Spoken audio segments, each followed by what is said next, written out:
বাবু, জন্ম নিতে এত দেরি করলে কেন? আমি বাংলাদেশে জন্মগ্রহণ করেছি, এখানে ইন্টারনেট একটু স্লো, তাই সময় বেশি লাগছে।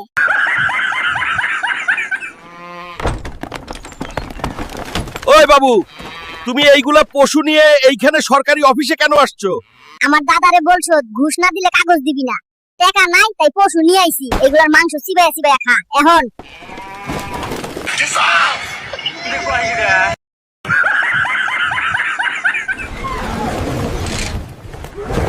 হাই হাই বেবি, তুমি এইটা কি করো? এত কুমির নিয়ে ব্যাংকে কেন আসলা? এই দেখ আমার কত কুমির, এখন আমারে 1 কোটি টাকা লোন দে, ওগুর লাগি পুকুর বানাইতে হইব আর খাওন কিনতে হইব, জলদি দিয়া দে।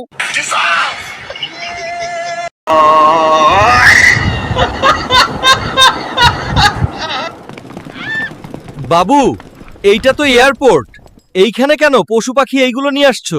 কেরে বিদেশ গিয়া খামু কি, কৃষি কাম কারবার করতে হইব না? ওগো না নিলে আমাগো খাওয়াইব কেডা? তুই খাওয়াবি।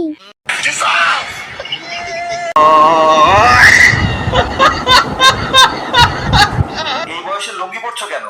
ডায়াপার পরলে পাছায় গরম লাগে, আর লুঙ্গি পরলে নিচে ঠান্ডা হাওয়ায় আরাম লাগে। আচ্ছা বাবু, তুমি পাইলট হলে কি করবা?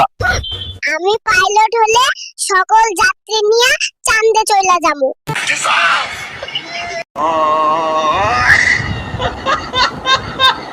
আরে বাবু, তুমি এত গরু ছাগল নিয়ে লুঙ্গি পরে এই দামি শোরুমে ঢুকলে কেন? আরে মিয়া মামু, গরু ছাগল সব নিয়ে যাও, আমার একটা বিএমডব্লিউ গাড়ি লাগবে।